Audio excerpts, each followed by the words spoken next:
Corporate megastores are spending millions lobbying DC politicians on one-sided policies that send small businesses tumbling.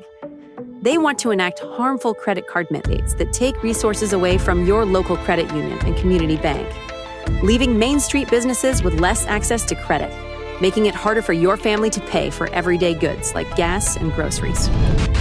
Tell Congress to guard your card and oppose the Durbin-Marshall credit card mandates. Paid for by Electronic Payments Coalition. This is the Pooja and Gurdeep podcast. From 98.1 CHFI Studios in Toronto, Canada. Hey Toronto, this is Ed Sheeran. This is Kelly Clarkson. Hi, this is Bryan Adams. This is Adele. This is Madonna. It's Michael Bublé, and you're listening to the Pooja and Gurdeep Show. It's fun. They're amazing. I told you how rattled I was a couple days ago when I forgot my Apple Watch. Yes. Was that yesterday? All the days are That bleeding was together. It was yesterday. yesterday. Okay, so yesterday I forgot my Apple Watch. I got it on today. That's good. It's back. However, on the drive in to work this morning, maybe this has happened to you, something to mess up your day. So, you know, I'm on this health kick. I'm drinking a lot of water. Yeah. My third I've got this like snappy water bottle thing, right? So it closes like this. Can you hear this? It has to snap close. Okay. So this is what I carry around all day and keep filling it up until I hit my 4 liters. But my third water of the day is always a mix of protein and spirulina because I got to get that in. So I drink that on the way to work. As one does. Right? Yeah, protein and spirulina. I don't know if you've ever... They go so well together. Have you had... They actually do. They mix well. There's notes of algae and... Blue algae. Have you ever had spirulina? Have you seen it? I have, yes. It's really like deep in color. It's like green-blue dye. It's like a powder, and it's like... Every time if I spill it on my counter, you got to wipe it. It's very stainy. That's a word. Yeah. And, you got to keep doing the obnoxious shake, to mix up the protein and the spirulina. Okay. So I'm Is that like a shaker bottle? It's a shaker bottle, yeah. That's what I was looking for. It's a shaker bottle. And so I'm at a red light, and I guess I hadn't done optically, it looks closed, right? This lid, but I hadn't done the snap close. You didn't fully close it. So I'm at a red light, and I start shaking. No, you didn't. And it's all dark, because it's dark in my car. It's 4 a.m. Like, I don't realize, and I keep shaking. I'm shaking. No. Then I feel wetness on my pants. No. And then I put on the light in the car, and I look down, and there's blue-green algae all over me. Oh, no. Yeah. Oh, no. That's worse than forgetting your smartwatch. It's all over my sweatshirt. Thankfully, I'm wearing black pants. My pants took most of the shrapnel. Oh, dear. Yeah. What made you want to shake at a red light? Why couldn't you just wait till you... I shake before every sip with that one because the protein and the algae, they really got to mix. They got to commingle. You can appreciate They commingling. got to commingle. I guess I just wouldn't do it in the car, but I guess it's just probably force of habit. That's where I'm pounding it. Yeah. I just have to remember to do this. Okay. Before I drink. That's on me. It's on me. But then I'm like, oh man, my fresh fit. It's all blue-green now. Yeah. Well, I mean, it's a Full good of look. algae. It's a new look. It's a new look, and maybe you're going to set a trend. I don't think I will. Remember, I'm going to kids, start saying stainy. So, Stainy, yeah. You're influential like that. I want my blue-green algae on my insides, not on my outside. From CHFI Studios, It's the Pooja and Gurdeep podcast. Today is Hug a Vegetarian Day. Hug a vegetarian Very day. specific. Now, why does this exist? Is everything okay? Like, do vegetarians need a hug? What's happening? I don't know. Maybe the perception is that we're like frail and we need a little extra. But hug gently. But hug gently. Don't break them. I don't know. Like, me and hugging. I'm not the best hugger. This is not your day. No, but I don't mind people, if they want to give me a hug, it's fine. Do you want me to come over? No, I'm good. Okay. I'm good right now. Right. It is a bit of a long walk to your side. So Also, like, whoever came up with this, I'm not sure. Like, this is so specific because does it involve vegans too, or is it just vegetarians? I'm assuming Hug a Vegan Day has its own day. Oh, of course Everything it does. has its own day at this point. It's more like tap a vegan on the shoulder day. It's very specific. It's fist bump a vegan day, actually. So, you've been a vegetarian for a long time, the entire time I've known you and beyond. Yes, but I didn't grow up being a vegetarian. So I grew up eating meat. I know what it tastes like. I've been a vegetarian for about 28 years. I stopped 28 at years. 18. And like cold turkey, pardon the pun, that's a horrible pun. No. Cold tofu? No, I did it slowly. First I stopped red meat, and then eventually it was like the turkey, during the holidays was hard to give up, and chicken. Eventually I got rid of all those. But like basically since you're 18, you have like meat has not... No. You haven't even, like, it's not like you're like a fair weather vegetarian. You're like, oh, that chicken looks good, I'll try it. It's like cold tofu, and by that I mean you have not tasted meat since you're 18. We call it cold tempeh now, but Cold yes, tempeh, yeah, that I went works cold too. tempeh, yeah. You just work that into conversation. Yeah. And someone's like, oh, you're vegetarian? You're like, yeah, like cold tempeh. Yeah, see if it catches on. They're like, do you need a hug?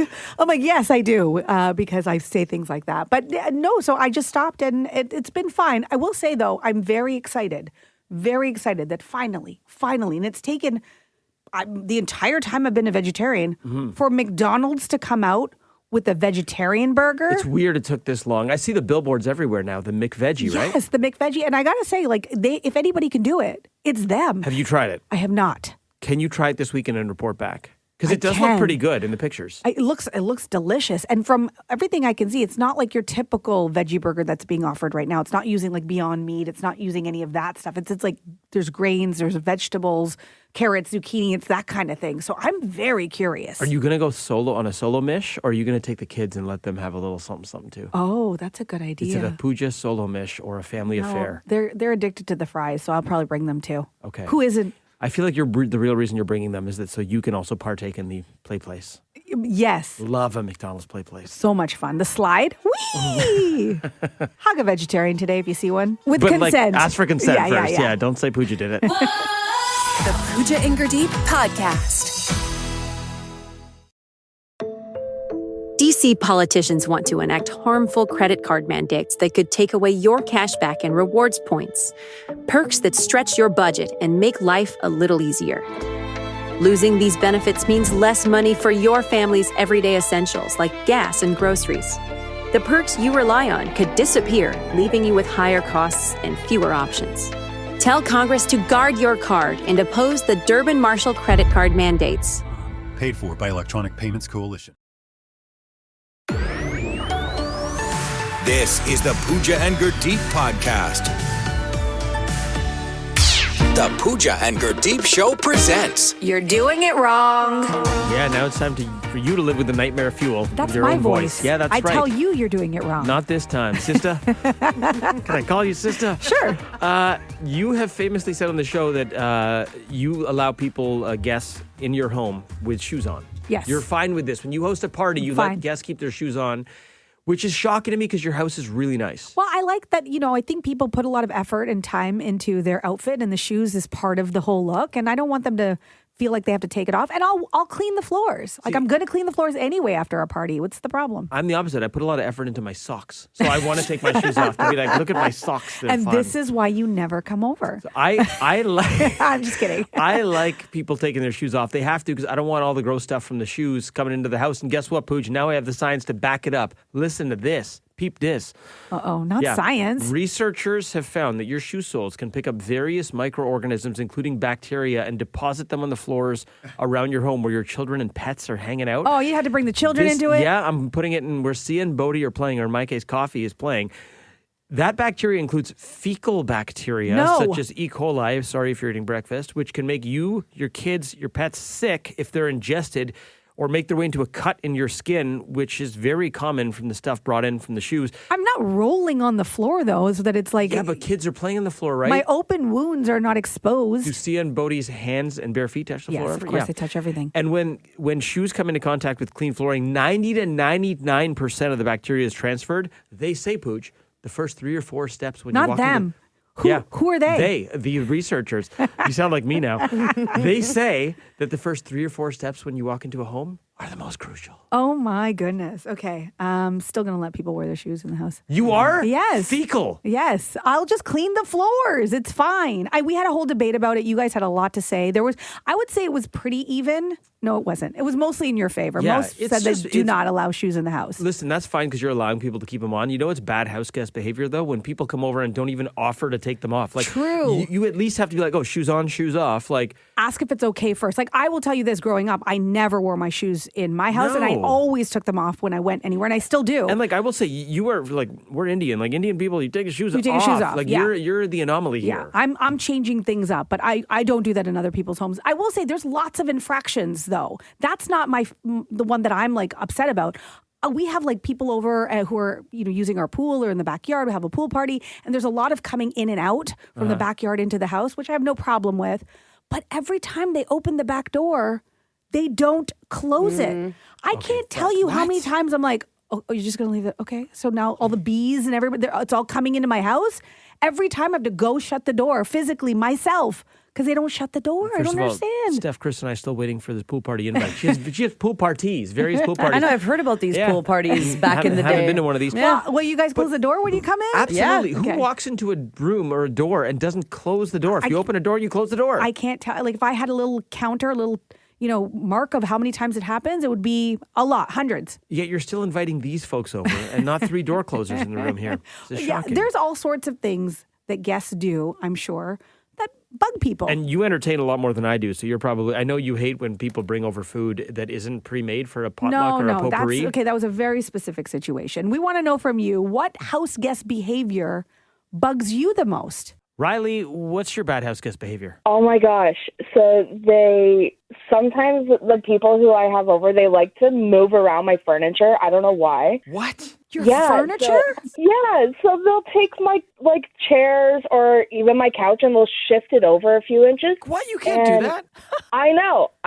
So I don't know why, but they'll also take we have these statues. I don't know. That sounds bougie. I mean, wooden statues that would be in my living room or whatever, and they'll move it and they'll put it in random places, like in the shower behind the curtain. Oh, wait a minute. Hold on. So they're not doing it because they think this looks better. They're doing this just to annoy you. Oh, yeah. 100%. Oh, I thought they just didn't like your taste in decor, and they're like, why would she put a statue here? It looks better over here. They're just doing this to bug you. I thought that they also take my car head seats, the headrests on the car. They'll take that out and they'll put it in my kitchen. Are your friends teenage boys who are pranksters? What's going on? They are men, that's for sure. Yeah, who needs boys, if you will? Who needs enemies when you got friends, eh, Riley? Oh my God, I know. It's brutal. Thanks for listening to the show, Riley. We're getting a lot of texts at 981-981, including from Kieran and Barry saying, my friend's helping, in quotes, in the kitchen, but putting things away in the wrong places like they know my kitchen. No. Appreciate the help, but ask me. Seriously, that's simple. That's common sense. Lily in North York says, my sister-in-law comes over and immediately judges the contents of my fridge. Oh, no. I never have enough healthy options, apparently. Okay. John from Milton saying, my wife's family lives out of town, and whenever they stay over the next morning, they leave their wet towels on our guest bed in a pile. My home is not a hotel. That is the hotel move. You don't do that. You just tell them there's a pile waiting for you upstairs. Take it to the laundry room at least. Well, yes, I was going to say, what's the right move in that scenario? You say, hey, where's the laundry? Or where do I put my wet towel? Or what would you like me to do with this? Ask. I find communication, it's lacking everywhere, isn't it? Let's do another one here. Eva in Markham says, I hate it when my guests say they'll bring the wine and then they show up with one bottle for 10 people. Meantime, it's one bottle per person. Everybody knows that. I'm just sorry. Do we need to talk? No, that's not right. I don't know how to do math. We'll sit down and chat off there. From CHFI Studios, It's the Pooja and Gurdeep podcast the Daily Double. with Pooja and Gurdeep. Got 2 stories you need to know in our Daily Double. What do you have? Big night last night. They are 0 for 3 with runners in scoring position tonight. Number 8, a home run against Noah Cameron in Kansas City, a left-hander. And he's hit it high and deep to right. Grand slam, Dalton Varsho. Yeah, that's right. The Jays finally getting some clutch hitting. Dalton Varsho with a 6th-inning grand slam to open up the game. The Jays beat the Red Sox 6-1. Pooja, it's the final weekend of the baseball season. Tell me the Yankees lost. Tell me the Yankees lost. The Yankees won again. No. They're 7-1 in their last 8. So the magic number has gone from 4 to 3 because we didn't get a Yankees loss, but we did get a Jays win. So going into this final weekend, there's 3 games left. Any combination of 3 Jays wins or 3 Yankee losses means we win the division, but it's kind of a toss-up at this point.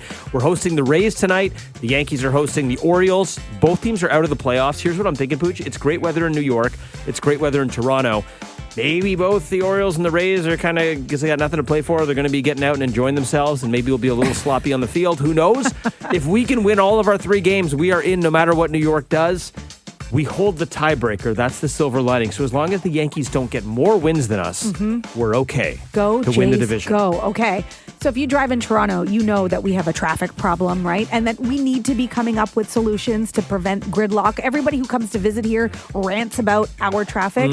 So here's an idea. It's not a new one. Other cities like New York, London, they've also done it. But some experts are suggesting that cars should be taxed up to $15 per car to come into the downtown. Right. So if you you go to Build Toronto, they have a website. You can find the proposal there. It's a civic movement. It publishes weekly memos. It's written by founders, civic leaders, policy thinkers who are raising awareness about what's happening, really. There's people who care about our city and care about the future. So they're saying that a typical 45-minute commute could be reduced to 7 to 9 minutes from that. So that's what will reduce congestion.